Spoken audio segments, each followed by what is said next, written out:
Good morning. Good morning. Good morning.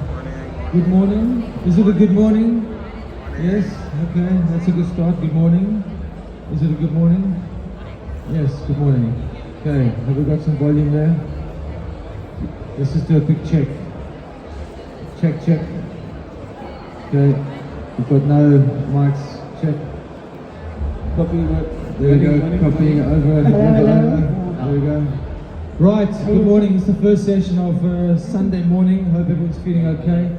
We're going to discuss a topic which is, I think, very important in the South African context because obviously we already have a legacy of tourism. So we're going to unpack tourism and how we can become world famous for cannabis and weed tourism. But before we do that, I just want you guys to introduce yourself. Could you say your name, what you do, and what your involvement in the industry is, please? Over to you. Hi everyone, my name is Kudakwashe. I do cannabis tourism. So the idea of me is to connect the cannabis world and the South African cannabis community. So we do through engaging with local producers, which is talking about local growers, local distributors that are all doing in cannabis industry. So when you visit Cape Town, you can enjoy also the cannabis industry, the cannabis culture through our tours. So we are unique in a way that we are trying to uplift the community through giving them exposure about what's going on around the world. So that's what we are doing in Cape Town. Great, thanks for that. Over to you. Hi, my name is Lizo. I'm Sim Gobozi, but I'm known as MC.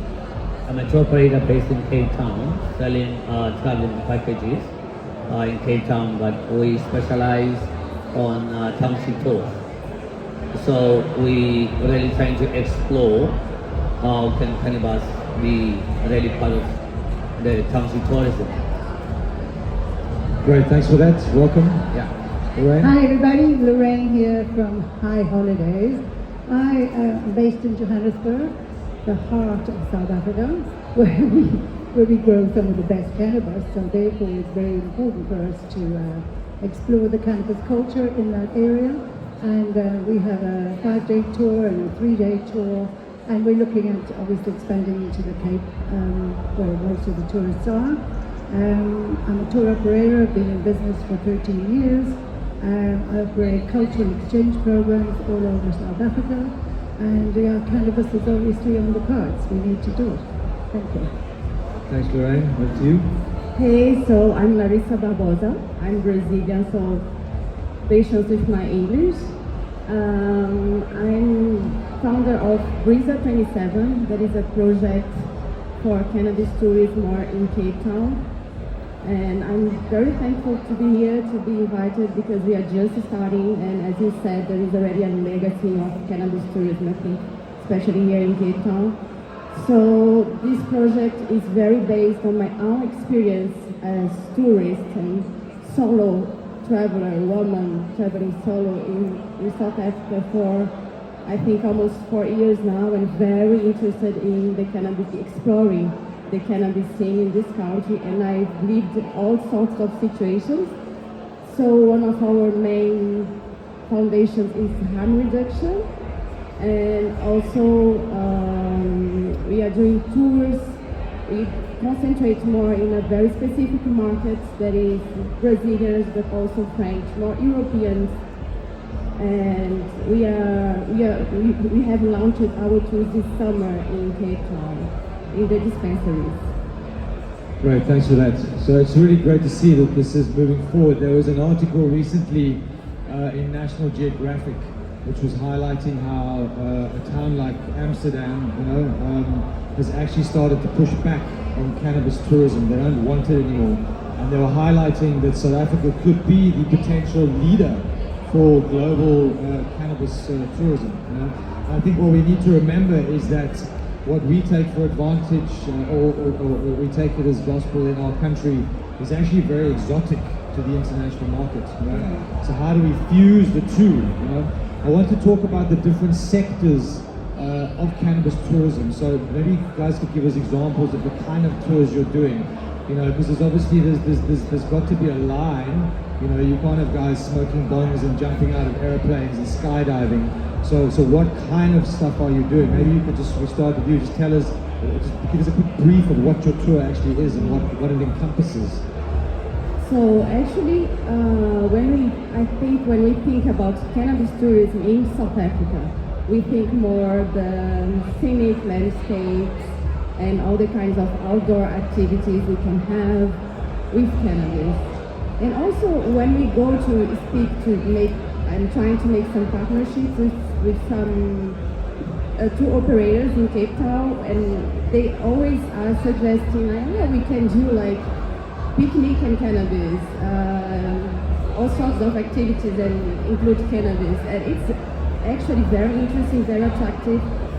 But I work more with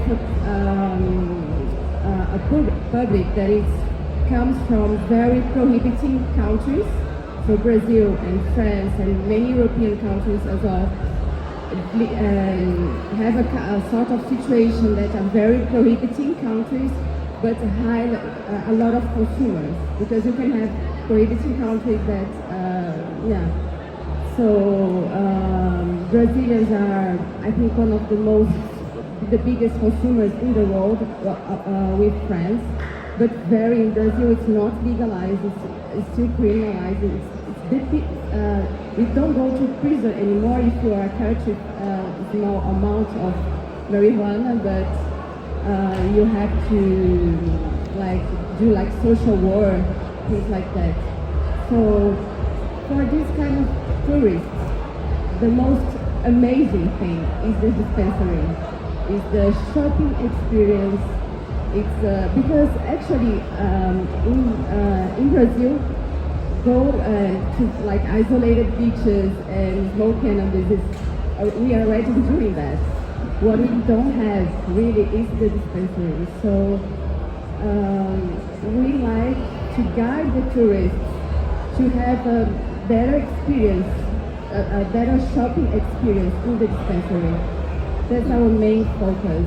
It's very informative, and also with information that also goes in the sense of harm reduction, because I always say that to many bartenders, we are not used to the potency of cannabis that we find here in South Africa. And there are many other points to see that our endocannabinoid system is not really activated sometimes when we arrive. So sometimes we smoke a joint and we are not really high, but then your endocannabinoid system gets activated. And I've been having feedbacks of tourists that were fainting after have a joint and then an edible, and then they get very high, and it can have bad experiences. Yeah, I want to talk about responsible tourism later. So essentially your focus is around these dispensaries, which I understand. You know, when I first went to LA 5 years ago, and being able to walk into a dispensary was the most liberating experience of my life. You know, it was completely mind-blowing. And I've noticed that obviously there's a lot of clubs down here that are completely rogue and not running on any club principles. They're essentially just shops. But I've been into several since I've been down, and it's an amazing experience. It really is, to go into the different styles, the different designs. You know, the clubs are capturing a real essence. So I completely understand the logic behind that. Joburg, tell us about some of the tours you do there and what they encompass. Yeah. I think for me, for you, High Holidays, the way we position ourselves is that people need to learn more about the plant, and not just about ingesting it or smoking it or whatever, but what else it can do for you. So we like to explore cooking with the plant. We like to explore the different strains, and for people, sometimes people just want to grow themselves and they don't know how to go about it. So we take them to the farm and we show them how that all happens, and they can also, sometimes people are interested in getting into the business of cannabis. So we look at that as well. We come to Shiva and explore it a half a day there when people can learn more about the industry as well. So we look at the whole cannabis industry from a holistic point of view, but mostly to learn about the plant. And obviously have some fun, motto is learn, laugh, explore, because we feel that people need a safe space to practice, to try. Some people have never tried before, and as Larissa said, you can have a bad experience if you don't understand. So it's all about a safe place, safe and enjoyable, being able to partake of the plant without worrying about what's going to do to you. You're taking your guests into Soweto and different areas as well. I mean, that's the other side of it, the different cultures, to understand the Rastas and to explore the Rasta culture. So we and also I truly believe that stoners just don't want to get stoned all the time. They also want to see a bit of the country. So we take in the tourist attractions within the area as well. And we go for hikes, we go for walks, we cook with it, we do practically all the, as you say, all the activities with no jumping out of planes while you're high, of course. But we can arrange that for when you're not high. Yeah, we're definitely going to touch on the responsible tourism. Just tell us about some of the stuff that you're doing contextually. I think potentially from a township perspective, with cannabis, where we come from, it's always had a whole stereotypes about it, why we use it, this is what happened, and all this kind of stuff.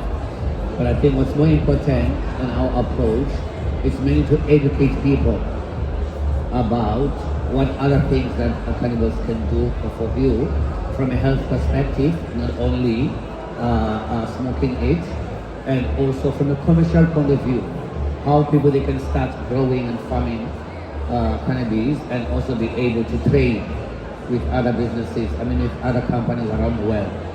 So it's mainly educating people, and in fact the point of departure or the point of start is to break the stereotype first. Because we grew up in a society whereby if you use cannabis, you just get high and you end up not knowing what to do.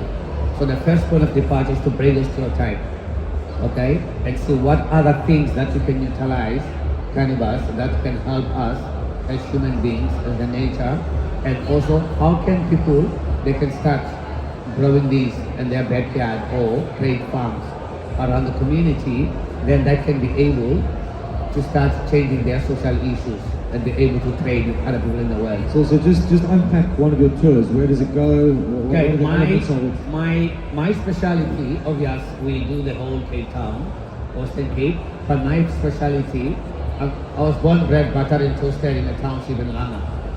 So what we do, we offer people obvious cultural experiences and also breaking the stereotypes of the past.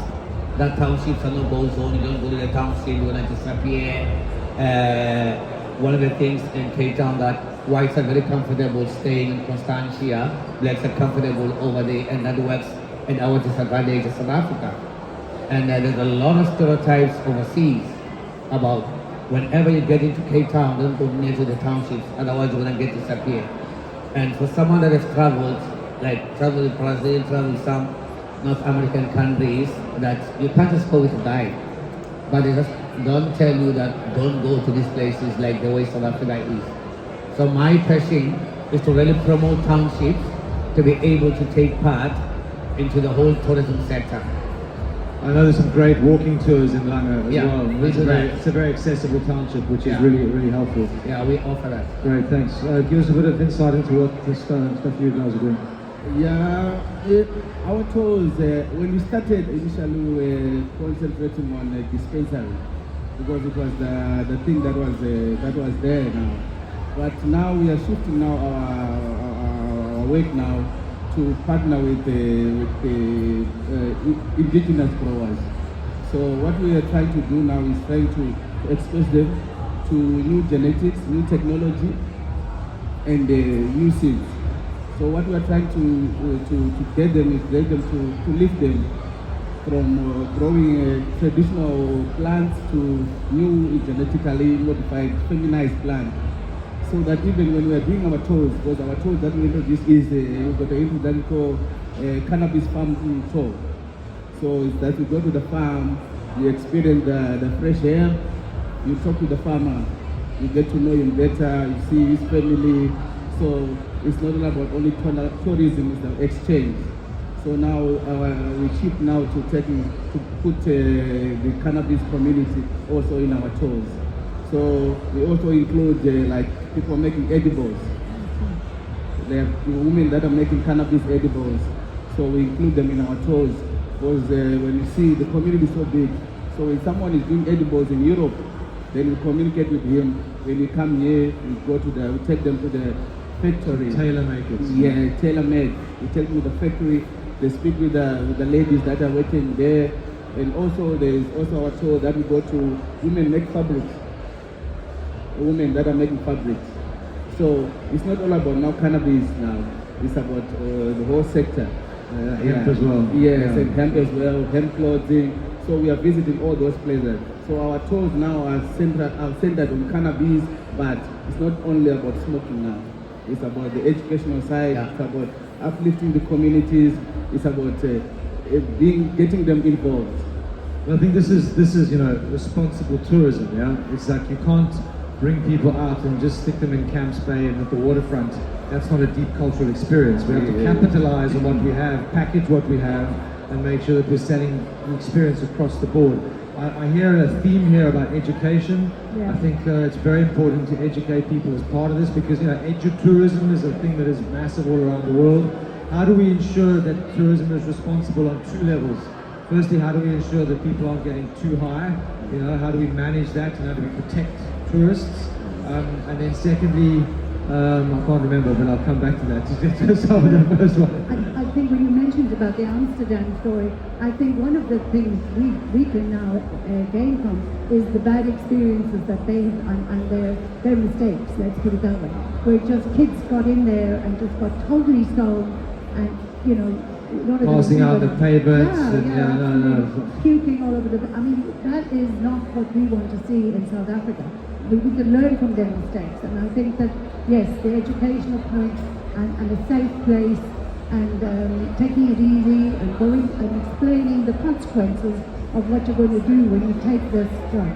That's important. Because it's a whole other layer. So it comes to the sake. I mean, you take in 8 to 10 people, you put them into a minibus, and you've got obviously the challenges of South Africa, which we all know. But then you're sticking a whole bunch of people into a bus that are stoned, and they need managing, looking after. That's just the nature of the beast, especially in this country. So you had some input there. I think if you look at it from a tourism perspective, especially in Cape Town, we're very big with a wine tasting. And people they can get stocked running with wine. As an operator, as a guide, you have to manage that. So it's the same concept. Because with the wine, you always have to limit people how much they can drink because you don't want to end up with people that are going to be hard on you on the road coming back to Cape Town. So getting back to responsible tourism, a part of cannabis is that people have limitations of how much they can taste. Like in my concept, if I go and open up like a cannabis or tasting in Langa, people they can smoke up to a certain point. Or you can smoke and stop and start again if you need to. But you have to manage it because you don't want to get people ended up doing stupid things because they're so messed up. Yeah, you just don't want to drag people around who are vomiting and getting ill. It's almost in your best interest to protect But it's the them, same as like, as I was saying, if you look at it from a wine tasting perspective, okay, every second day you get tourists going for wine tasting. Yes. You can go there and come back unruly. But as a guide, as an operator, you need to manage those people in the bus. Because this family might not be happy with what you do, but it becomes your responsibility as a guide and as an operator to make sure that you manage that. So in my point of view, it's a similar process that needs to be regulated and have a close eye on it. Yeah, agreed. How do you package? How do you go to people in Brazil and go, come to South Africa? How do you package it together and how do you persuade people that they should come here to travel? It's interesting. I have many narratives about Africa and as I know how is the Brazilian weed culture, and I know here it's very mature. The market is very mature. The consumers are very mature too. In Brazil we have it's actually easy to package because here is so much better. So yeah, so in Brazil we have just now we're starting having more flowers and more better products. We have more access to, but it's really very underground, and you need to know who is growing what, and it's really if you are everyday consumer that you can have more access. But for general people, it's really the blocks of wheat with a lot of seeds, and you don't know what is inside. A bit of ash too. So what I package, what is very important on my narrative is the outdoor and the greenhouse. Because yeah, in Amsterdam and in Canada, you can find in the dispensaries, you can find indoor flowers. Everywhere, Yeah. And here I think that what is really special, the narrative about the sun, the weather, and the knowledge of growers.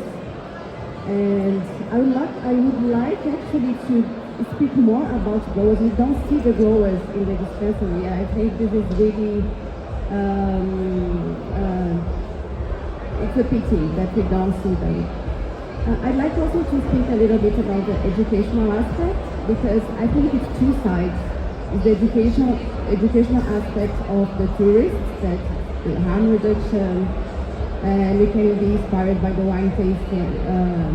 But it's also the education, I think, of the dispensaries and the bartenders.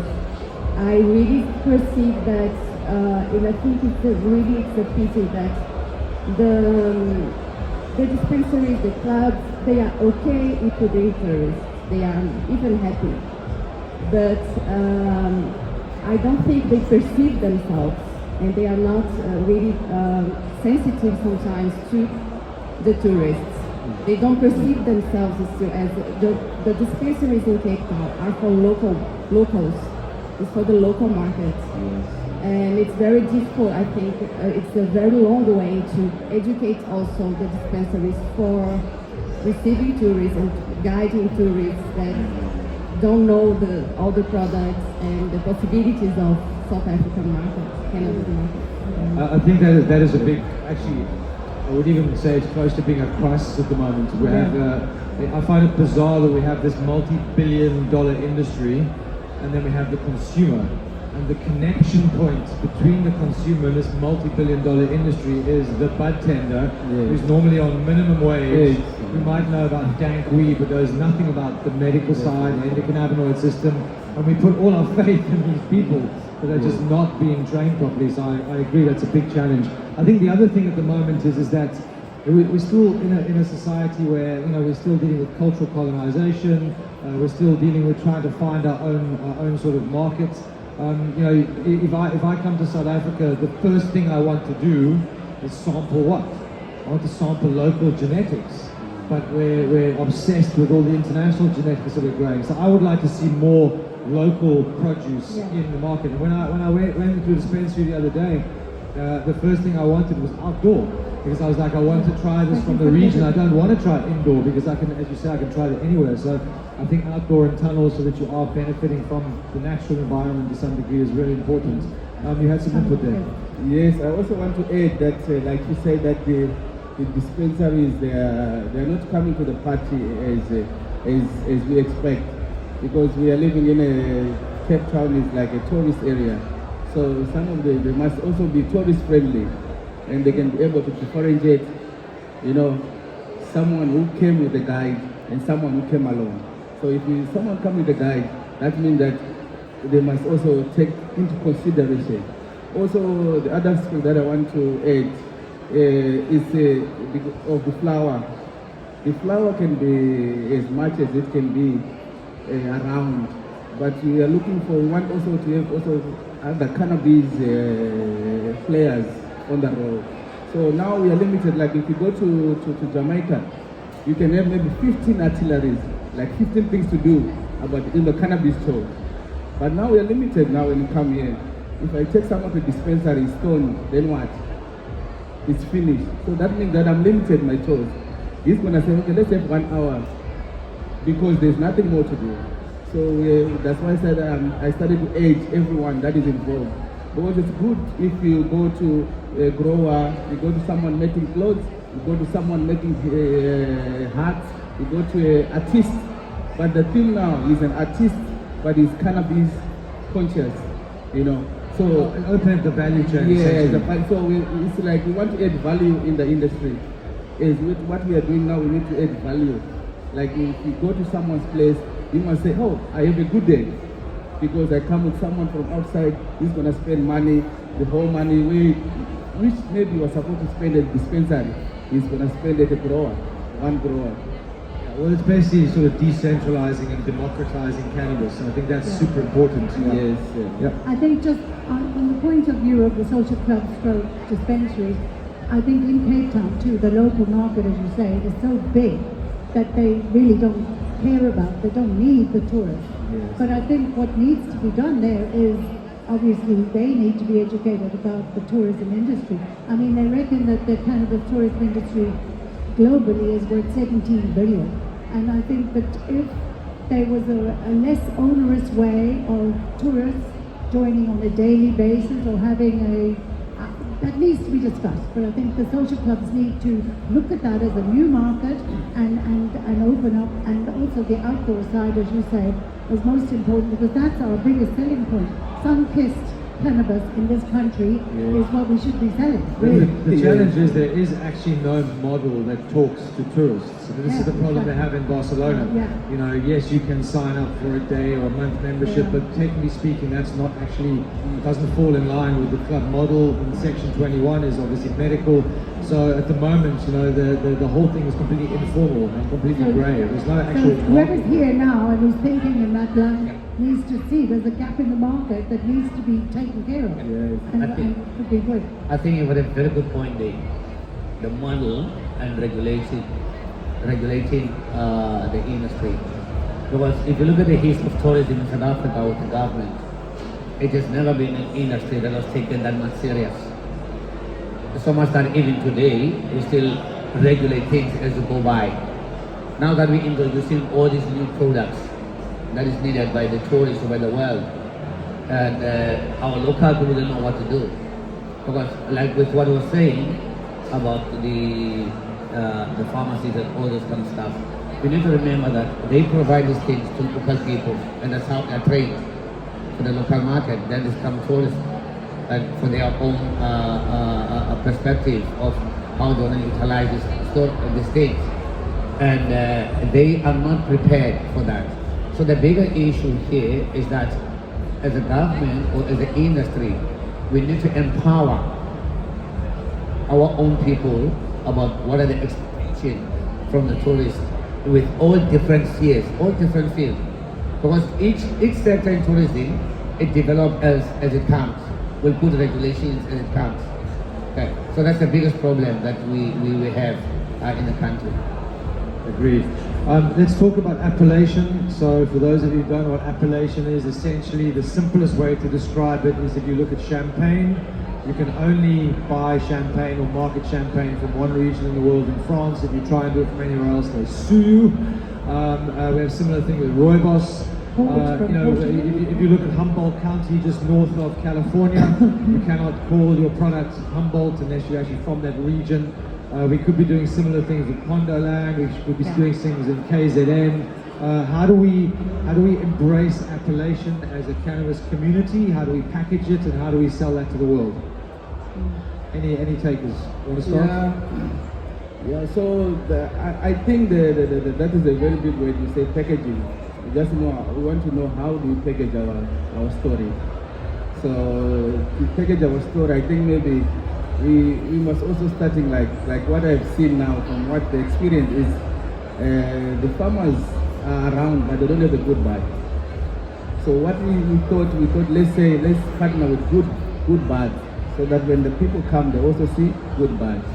So I think also that thing started to the dispensaries, to the farmers, and to the breeders. Like now there's breeders. So it's possible now to come up with our own, even our own strain, our Cape Town strain, like people that love cheese. So we build on that. I think maybe it will be a well international appealing, and it will sell. Because if me I'm talking about it more, and everyone in the tourist will understand that when you come to Cape Town, you must taste the cheese. So setting our own benchmarks and creating a story, right? Creating a story. I think that story will tell a lot of things. They will talk about the township, they will talk about the wine, they will talk about the fabric, they will talk about a lot of things. But all will be central in that appeal, international appeal. Yeah. Any input on that? Like I think also with South African constitution and this concept of a free trade, it can make it a bit hard, but also it is important that we take ownership of our own products. Like it's a certain, I want to know this in also like the type of weed that we get it, like they call it Iswat, that we can only get it in the Swati stage. And it would be nice that those people, they can take ownership of that particular product, that they can help them to grow that particular community. Okay, but also that might also contradict with the condition that says we get into the free world trading. You get the point?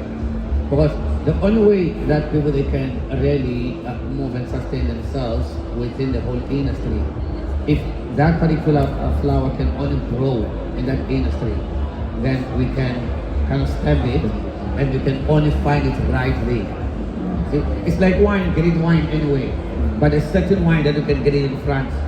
There's certain type of wine you get it only in Cape Town. This is why we need more sort of land race championing, because ultimately I don't want to come from London and smoke some international cheese or some international strain. I want to smoke local stuff. I think that's the key thing. People want to sample local. You know? So I think we need to work harder on that as an industry. Locally made. I think the regulation will come into effect when we start having sort of regulation and branding on the product and grading it. That's very important, isn't it? To have that, and then like with wine, you will be able to tell what's what, and hashtags. Then I suppose is the way forward, because then you have those Durban poison or Malawi gold or whatever whatever happens to be the trend at the time, and get it out there so that it is. We're selling South African sun-kissed outdoor as opposed to vapes and things from international stuff. I agree. Let's talk about your audiences. So I know your focus is Brazilians and French. What is the LSM? What is the level coming in? Are they backpackers? Are they lawyers? Give us a bit of insight into your target market and the people that are coming out for your tours.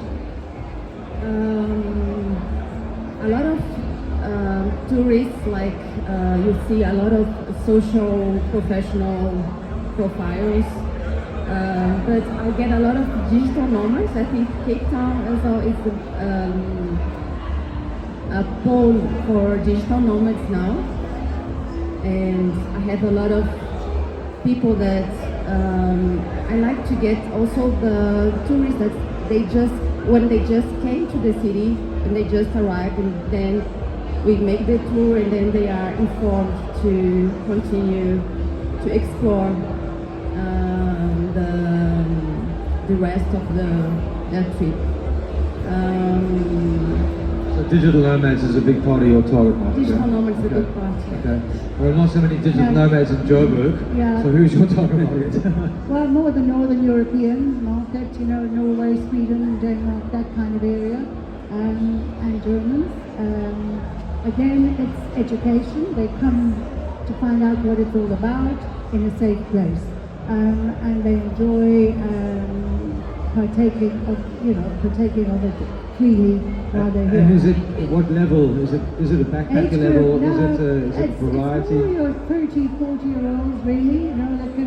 That are interested. I think that the younger ones are not prepared to pay for that. They want to just explore and find out their own way through clubs and things. But somebody interested in learning more about the plant and all about its benefits and the cannabinoid, the whole story of it, rather than just ingesting. I think that's my market more. and because they're in Joburg and they want to see some of the tourist attractions and particularly the Weto and the Rasta community, I think that's it. And age group wise, I believe yesterday somebody commented that now and Americans have got quite a lot of Afro-Americans who are coming back to the culture of this country and wanting to explore the cannabis plant. And that's right. That's the irony about this is that cannabis is for so many people. You know, I mean, in the classes we run, we have 18-year-olds and 75-year-olds in the same class. Sorry, that's what they were saying yesterday. Was 60 to 75-year-olds now. Well, obviously that's more of the medical side of things, you know.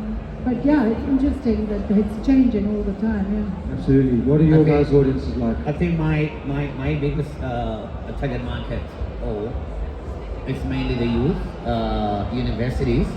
Yeah. That's why my business goes very well with it's a year long type of a product. In this way, between May, June, July, it's summer overseas. So there were a lot of internship that they send them to Cape Town. Cape Town consists of more than 80 internship programs. So we tap into that. Then just before May, April, have a lot of Jewish people directly from Israel because they have big festival, Rosh Hashanah and all those kind of stuff. Then towards September, we get Belgium and all this kind of stuff. So we position as a whole year round type of a product. But the biggest market really is the exchange program, internship, that they come all over the place. And from specific countries, I know there's a lot of Americans that come a lot of internships. Americans. Then the British one or the Great Britain is a sport tours. Like now, May in their winter, we expect a lot of schools that they do sports tours. They come down to Cape Town for rugby, cricket, netball, hockey, all this kind of stuff. So I'm mainly in the youth market. Okay, great. Responsible, Those are yours. Yeah, so I usually deal with the entrepreneurs and millennials. So market because of social media, those are our biggest tools that we use. So mostly the countries that are pushing for legalization, those are my friends. All of the countries that are already legalized. So we're looking at the Americans, like American, look at German, look at the Switzerland, not because it's legalized, but because when they come here, they want to smoke. So it's also part of the German Swiss type of people that come here. Then they talk about Jamaicans, when they come here, they want to experience, yes. So, but mostly European, but mostly the what I've learned is the people that are working on cannabis in their countries, when they come here, those are so we call them 420 travelers. So mostly my customers are 420 travelers. When they come here, they want to join. When they arrive at the airport, they want to join. So that's where we come in now. We connect now. So mostly is the social media, people, and the community for cannabis. Just the mere fact that you guys are working with such different audiences just demonstrates very clearly the opportunity here. You know, let's not forget the opportunity here is to obviously drive revenue, you know, bring as much euros and pounds and dollars into the country as possible. Absolutely. You know? And then we've obviously got the two sides. We've got sampling the cannabis, you know, trying local products, and then we've got obviously the experiences of, you know, climbing Table Mountain, going to the beach. Let's not forget how exotic those things are, and visiting townships and rural grows. I love the fact that you're integrating different parts of the value chain. I think it's very important. We're almost out of time, but I just want to focus at the end on harm reduction. What are some of the practical things you guys are doing on your tours to ensure you haven't got people passing out on the way? What are some of the things you do to deal with that? You want to start? Dosage is very important, and I think the CBD oil, I always tell the tourists that they need to have a lot of CBD in their organism in order to not to get so high and to balance. So do you the carry THC. CBD with you on these trips? Yeah, like because obviously that can counterbalance the THC. Yeah. So What we've done, Lorraine was with me. We had a tour on Friday. So I gave CBD before. Yeah. So they ate a chocolate with CBD, so as the two is 2 hours. So I think like 1 hour that they have a lot of CBD in their body, so it can balance the THC. Yeah, that's one of the things we do, and Yeah. I think also to learn the history of the person, first of all, I mean, if they've got any allergies, if they've got any conditions, medical conditions, I think it's important to get that right, because it's a bit late when they start freaking out. You know, you need to get that done. And then, I think it's all about education again. It's like, you know, this is, as you were saying, I mean, you go to the wine dens, you have a couple of glasses of wine, you feel the effect straight away. You have a cookie, and you don't feel the effect for 2 hours later, and then you don't know what's wrong with you, and you start getting paranoid. So I think it's all about education and walking them through it slowly, and having the remedies, yes, to calm people down if necessary. But hopefully, if you've done the research first with the individual, you don't have to, you know, that's not necessary. But yeah, that's about it. Great. And learn your rights. I mean, also knowing your rights, so that when they are not with you and they are, that they know that they are allowed to personal use in this country, in your own private place, and you know, that's a That's a very, very good point. Nice. I think my point of view, we're essentially trying to promote, most especially with the British market. The heat in Cape Town is way strong for them. They can't take it.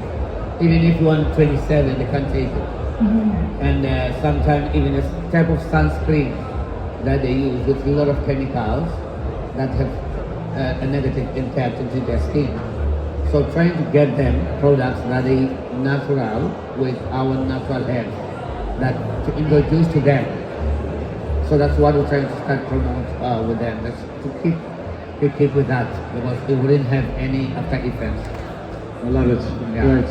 Innovation. Yes, but I use that for my daughter, in fact. My daughter uses a sunscreen that has natural effect, and it just helps it so much because she got eczema. Stuff that's actually working for your skin as works. opposed to poisoning you. Yeah. No sunscrean. Yeah. But let's not go there. Definitely, but actually in my tours mostly, I always ask my clients what type of a smoker he is, so that I can know how to handle him. So sometimes he's a recreational smoker, or maybe smoke once a week, maybe smoke every day too. So I need to know that history, so that when we are even in dispensaries, I know that no, this give him this will give him that. But mostly, it's very lucky that I always have responsible smokers, because they are not only smokers, they are growers, they got the passion of cannabis. So most of my clients, they're also passionate about cannabis.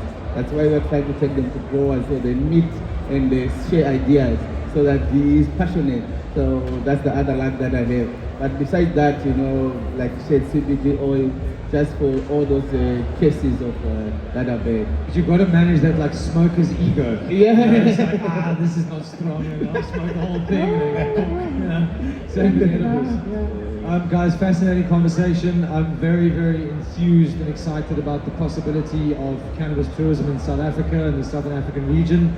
It's amazing that you're bringing people in from different countries, so thank you for doing that. I think it's really important that we also set some standards. You know, we need to set some standards for cannabis tourism. What are the benchmarks? Because ultimately there's one thing that matters, and that's protecting anybody who comes to our country, you know, from unscrupulous experiences, from negative experiences, because that doesn't help in terms of bringing more people in. But I think there's an incredible opportunity nationwide for cannabis tourism. So well done for getting it off the ground, and we wish you all the best with our businesses. Okay, great, thank you. We give the guys a round of applause, please. Thank you. Cool, thanks guys.